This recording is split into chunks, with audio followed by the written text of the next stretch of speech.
Hi, it's me, the storyteller. Thank you for joining me. Most of my stories on this channel are based on actual events, and some aren't. I'll let you decide if this story is fiction, or if it's not. The northern woods of Georgia beckons adventurous souls seeking solace and connection with nature, a place where many go to camp, hike, and enjoy the vibrant scenery. For 33-year-old McKenna Ross, it promised a 3-day getaway filled with the quiet respite she desperately needed. What she didn't expect was an experience that would cause her such trauma she would need therapy for many years to come, as her so-called peaceful retreat would spiral into the nightmare of a lifetime. As an up-and-coming journalist at one of the largest news media companies in the United States, McKenna's future looked promising. Her career was taking off, and she was seeing a guy that had strong marriage potential.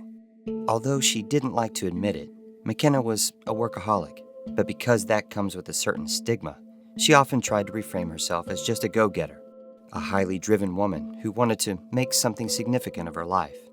She lived in a hip and modern loft apartment in downtown Atlanta, where many of her days were spent working and working some more, to a point where her friends, family, and her so-called marriage prospect urged her to slow down and take a break.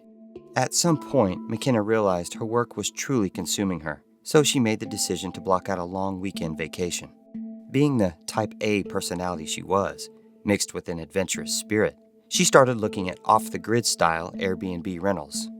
One that caught her attention was a converted fire lookout that boasted enchanting photos and guaranteed a stay to be remembered. It was pricey, but she hadn't splurged on much of anything in months, so she treated herself and booked a 3-night stay. On Friday, September 13th, 2019, McKenna drove to the Airbnb located just east of Blue Ridge, Georgia. This particular rental consisted of a 3-mile hike from the parking lot to the fire lookout. She hadn't done much hiking, but she was looking forward to the various trails close to where she'd be staying. She certainly didn't mind the exercise, as she was a faithful treadmill runner at her local gym. It was a calm, sunny day with a hint of fall on the horizon, a perfect start to her adventure. After parking her gray SUV near the trailhead, she texted her loved ones that she had completed the drive, and then vowed to turn off her cell phone once she used her All Trails app to get to her destination. As she locked up her SUV, she noticed an ATV Polaris-style vehicle approaching with a forest ranger behind the wheel. The ranger gave a slight wave and pulled to a stop at McKenna's car. He introduced himself as Officer Blake Reynolds. The two exchanged pleasantries and made a little small talk. After a moment, Officer Reynolds asked if McKenna was staying at the lookout. She normally wouldn't divulge that information under the normal circumstances, due to her growing reputation as a public figure, which had recently come with far too many creeps stalking her Instagram page. But she felt okay with telling him since he was an official ranger wearing the whole getup, including a sidearm in its holster, and appeared to be someone who could handle himself. He informed McKenna that there was a rechargeable walkie-talkie unit inside the lookout and to use Channel 2 if she needed any assistance. She thanked Officer Reynolds, who quickly insisted she call him Blake. This made McKenna smile. It made sense as he appeared to be around her age. She also couldn't help but notice he was easy on the eyes. As quickly as that thought came, McKenna threw it away. She really didn't need to entertain that. She turned, locked her car, and walked toward the trailhead. After about an hour or so, McKenna arrived at the lookout. It was massive and definitely over-delivered compared to the photos she saw on the website. She made her way up the 10 flights of stairs and punched in the code on the door that was provided by the owner. She stepped in and was immediately impressed by the accuracy and description of the place. It was a 1-bedroom, 1-bath, outfitted with a small kitchenette, furnished with a stove, refrigerator, and sink. It also had a quaint little wood-burning fireplace. Even more impressive was the balcony. McKenna knew she would find herself sitting out there in the morning, enjoying a hot cup of coffee. She walked over to the small dining table and found an information checklist which gave the basic instructions on how to use the appliances, fireplace, and location of the first aid kit. It also included the Wi-Fi details, which she hoped not to be tempted to use. There was no cell phone service in the area, so having the Wi-Fi amenity at least gave her an option in a pinch. Finally, it gave instructions on the walkie-talkie sitting near the kitchen that Blake had described. This gave her some comfort knowing his story checked out. As McKenna settled into her rustic accommodations, the towering trees provided a comforting embrace while the sun dipped below the horizon. Her plan was simple: explore the vast trails, enjoy the silence of the forest, and recharge her spirit away from the clamorous city life. Armed with a backpack, a journal, and her overwhelming sense of freedom, she knew the entire experience was exactly what she needed. With a bit of daylight left, she wanted to check out the creek she noticed from the window, along with the trails that surrounded the area, so she could decide which one to explore the next day. She made her way to the bottom of the 60-foot tower and walked over to the creek. It was the perfect bubbling brook, which included the expected soundtrack of frogs and crickets to boot. She noted the nearby trails, and just as she was going to head back to the lookout and make herself some dinner, she heard rustling off in the distance. She scanned the area, hoping to catch a deer or any other cuddly creature, but to no avail. She turned to leave and heard it again, and still nothing. She wasn't surprised, as she realized her outdoor experiences were minimal, so her eyes weren't as trained as your typical outdoorsman. Over to her left, she noticed a small shed with a single door.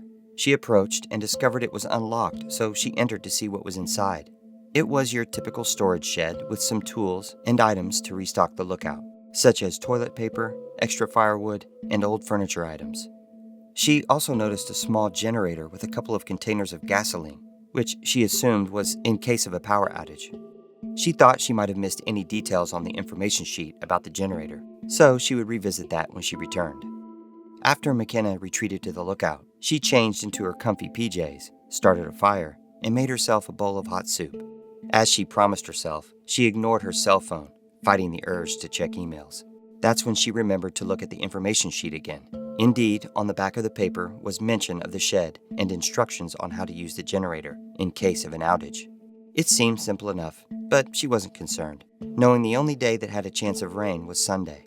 McKenna crawled into bed and looked up at the stars through the skylight. She took in the view, and for the first time in a long time, she smiled and genuinely lived in the moment.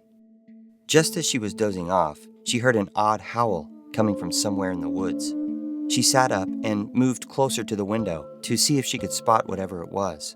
She heard it again. This time it was longer in duration. Curious, she got out of bed and stepped onto the balcony to see if she could see anything. She couldn't recall any animal that made that sound. It made the noise a few more times, and then it became extremely quiet. She walked back inside and got into bed, refusing to allow her mind to go anywhere near the creepy corners of her imagination. The sun surrendered to night, and McKenna fell asleep. The following day, McKenna fulfilled her goal of having coffee on the balcony while enjoying the crisp, cool morning. She planned an ambitious hike and was looking forward to getting started. She packed her gear, then made her way down to the bottom of the lookout. When she reached the bottom, she noticed something that wasn't there the day before. It appeared to be smeared, muddy footprints on the bottom few stairs of the lookout. She inspected them a little closer, and it looked as if the prints were made by bare feet, as she could make out the outline of toes. She knew they weren't hers. Plus, these were made by someone much larger. She quickly decided to be rational and attribute it to pareidolia, the psychological phenomenon of seeing recognizable shapes in random objects, like Corvette-shaped clouds or Jesus in a potato chip. She also assumed she'd missed it the night before because 1, her attention was on the spectacle of the lookout, and 2, it was getting dark as she was exploring, so she may have missed it. Besides, there wasn't a home or neighborhood for miles, and the nearest gas station was further than that. And why would someone be hiking without wearing shoes?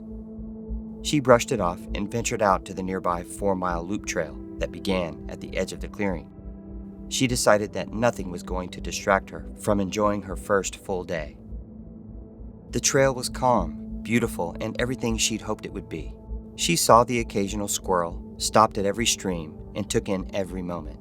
At about the halfway point on her hike, McKenna stopped and sat on a large boulder to eat a snack and write in her journal. She breathed in the fresh, clean air, something she had taken for granted living in the big city. Then she noticed a pungent smell. It was foul. She knew it wasn't a skunk. She would have traded for that odor. Suddenly, she caught a shadowed figure in her peripheral. She scoured the area but didn't see it again. Then she heard a noise that could only be described as gibberish. an indistinct voice or voices she couldn't distinguish between human or animal. She listened further to see if she could make out the language, if it was a language, but it was nothing like she had ever heard. The sound abruptly ended, and McKenna just stood in silence. She grabbed her backpack and continued down the trail, wondering what could have made that sound, and if it was the shadowed figure she briefly caught a glimpse of. She speculated her mind may have been playing tricks on her as her spirit grew more unsettled, but she was optimistic that the many hours of daylight left would dispel any lingering fears.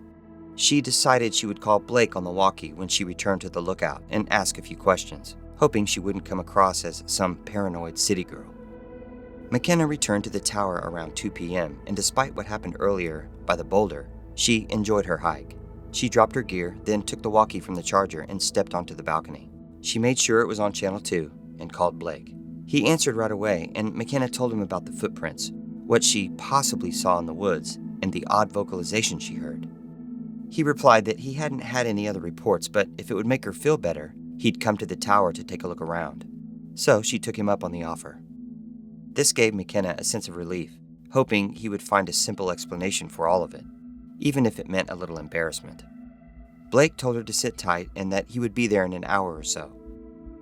After taking a shower and making herself something to eat, McKenna sat on the balcony and waited for Blake to arrive. It wasn't long until she heard the ATV approaching. She got up and met him at the bottom of the stairs. She showed him the prints on the stairs, which he found strange but also a little inconclusive. They walked the perimeter and talked about what McKenna had heard. Blake theorized that it could have been a fox or a cougar, as they can sometimes sound like human voices. McKenna felt good about that explanation and walked him back to his ATV. He told her he hadn't seen any mountain lions for quite some time, and that the area was, for the most part, very safe. He reassured her that if any time she felt unsafe, not to hesitate to call him again. He chuckled at the fact that it was more excitement than he'd seen in weeks, and any excuse to get out of the ranger station was a treat. McKenna wondered if this was his way of being flirtatious. She noticed, along with his good looks, Blake had a strong and confident demeanor.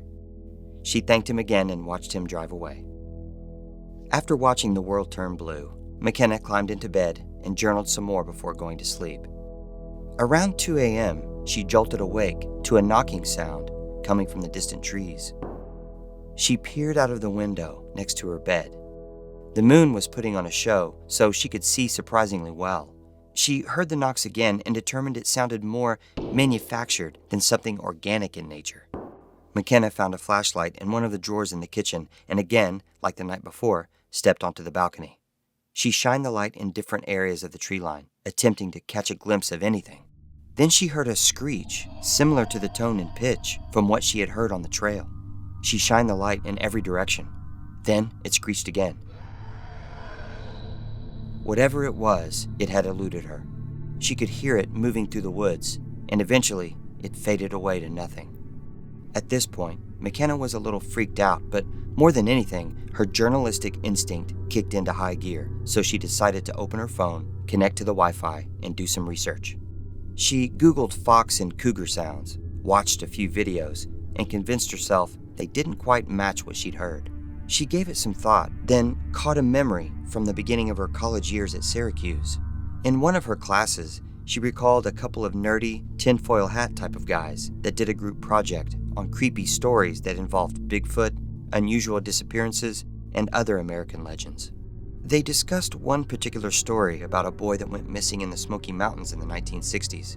The students suggested he may have been taken by a Bigfoot, as a witness described someone or something large traversing through the woods, making loud, screeching noises and carrying something on its shoulder. McKenna dug a little deeper, and it didn't take long until she found the story. After reading old news articles, she was even more intrigued and decided to search Bigfoot howls. That's when she stumbled upon strange sounds that were recorded in the Sierra Nevada mountains of California during the 1970s. As she listened, she couldn't believe what she was hearing. The voices sounded like a foreign language, but one that she had never heard. After more digging, she found that the recordings had been professionally analyzed and concluded they were not coming from human vocal cords. She laughed to herself, thinking how ridiculous it was, but she listened again and again, and each time she played it back, the more she was convinced it was similar to what she'd heard on the trail. She searched one more detail before calling it quits, and that was the exact location of where the boy from the 1960s went missing in the Smoky Mountains. Her heart palpitated when she discovered it was only a few hours' drive from her location.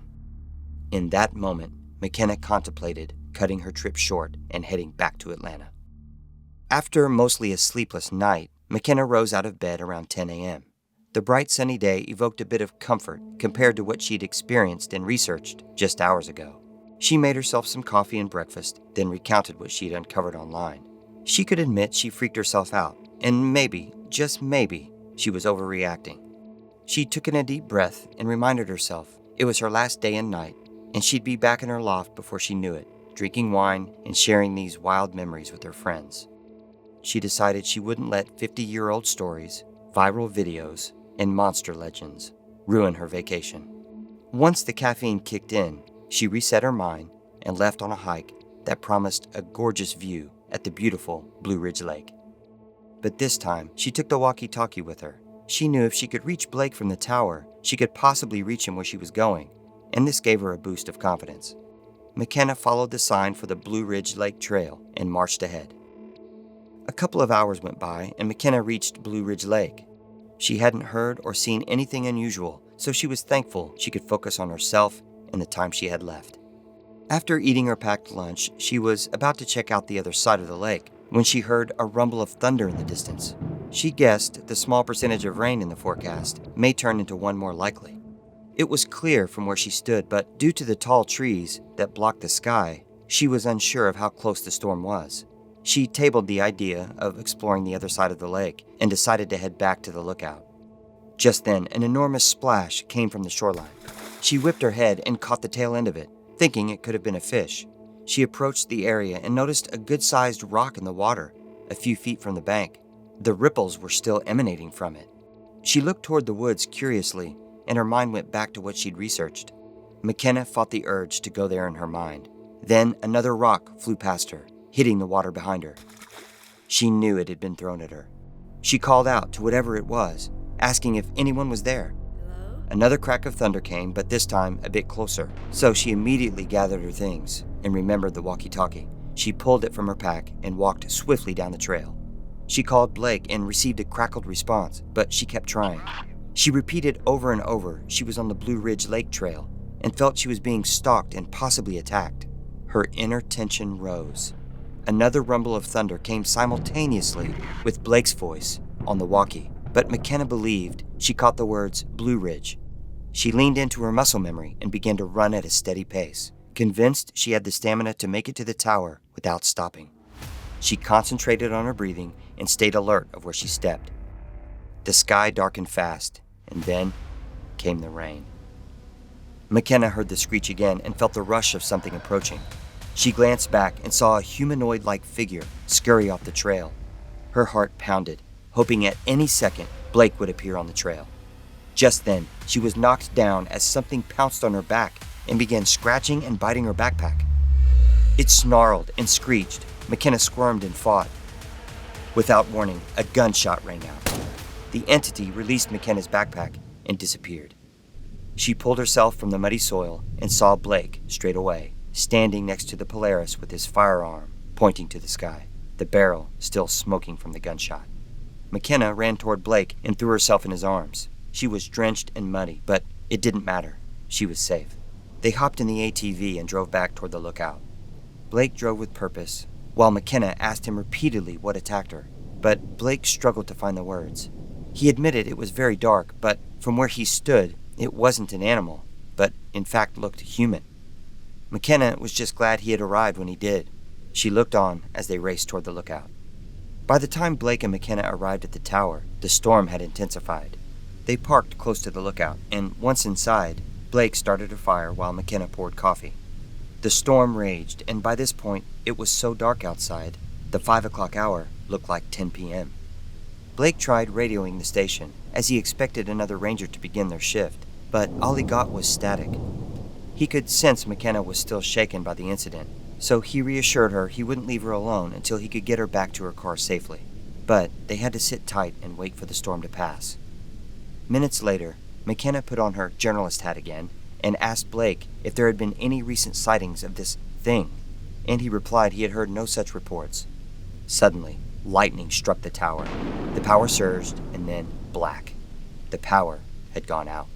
In one split second, the brief and secure atmosphere became dark and vulnerable, the only light coming from the wood-burning stove. Blake tried his walkie again. Nothing. He mentioned he needed to find the breaker box to see if he could reset it, and assumed it had to be on the tower somewhere, likely ground level. That's when McKenna remembered the generator inside the shed. Blake felt good about that idea as a backup plan.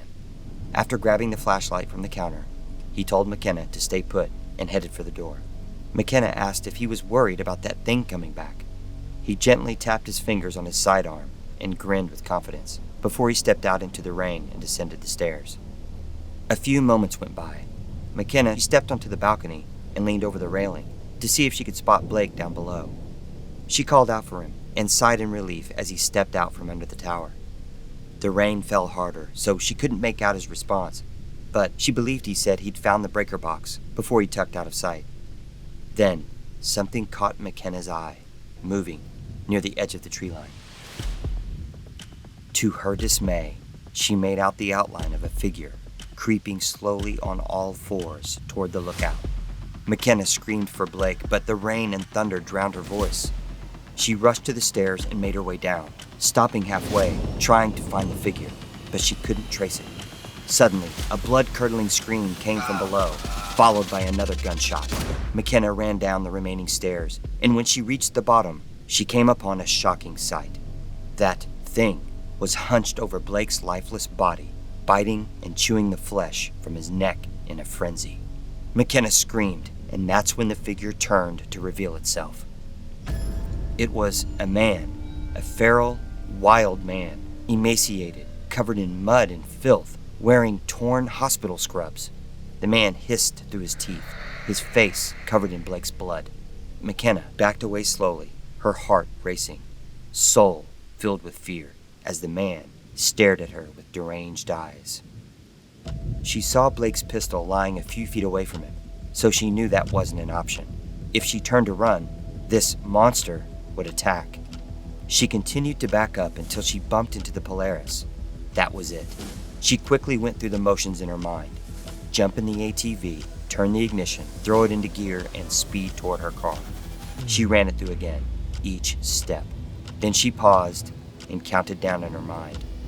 1, 2, 3. McKenna jumped into action and leaped into the ATV and almost seamlessly turned the ignition. It fired up, but in that split second, the wild man was on her. She braced her 125-pound frame on the wheel, and as the man lunged, McKenna kicked him in the chest. He tumbled backward to the ground, giving her the chance to put the ATV in drive and step on the gas pedal. She peeled away, heading toward the 3-mile trail that led to her car. She looked over her shoulder and saw the man in pursuit, running on all fours, like an animal, chasing down its prey. But he was no match for the speed of the ATV. McKenna floored it. The rain pelted her face, feeling like 1,000 needles, but she didn't care. She had escaped. By the time McKenna reached her car at the parking area, the rain had let up as the storm had almost completely blown over. Then it came to her that she neither had her keys nor her cell phone. In her haste, she had left them back at the tower. That's when she thought of Blake. Though doubtful, hoped he was still alive. She returned to the ATV and drove down the road that led her out of the park until she ran into the ranger station. There, she located another park ranger just beginning his shift. She rushed to explain the events that transpired and urged the ranger to call 911, that Officer Reynolds had been attacked and injured. In half an hour, authorities and emergency medical teams arrived at the ranger station. McKenna directed them to the lookout. They discovered Blake still lying on the ground under the tower, bloodied, but thankfully, still alive. He was taken to a local hospital where he received treatment to his neck and shoulder and was expected to make a full recovery. The following day, the state park closed as an investigation that included law enforcement and state park officials went underway. It wasn't long and the wild man was discovered, found deceased in a small rock shelter not far from Blue Ridge Lake. He had apparently died of starvation. The man was identified as 55-year-old Edward Bell. Bell was a resident at Summit Hill, a mental health facility south of Knoxville, Tennessee, about 100 miles away, as officials assumed he had wandered off of the premises and became lost. Without supervision and medication, Bell's mental state became too far gone. He had indeed become feral, a modern-day wild man living in the northern woods of Georgia. In recent time, rumors and stories of feral people living in remote areas of the mountains has caught the attention of online internet sleuths investigating missing people from national parks. Some have captured viral videos and photos depicting the claims, but most have been debunked. Regarding the Airbnb rental, it was shut down until after the investigation, but reopened in 2020. It has gained popularity due to the events that took place and is typically booked many months in advance, mostly by popular content creators. As for McKenna Ross, she couldn't escape the headlines with her position at the news organization, but eventually wrote the piece highlighting her experience, gaining credibility in her career. The trauma she experienced was unimaginable and required a lot of counseling and support from her friends and family. McKenna was married in 2022 and is now enjoying her new life with her husband, Officer Blake Reynolds.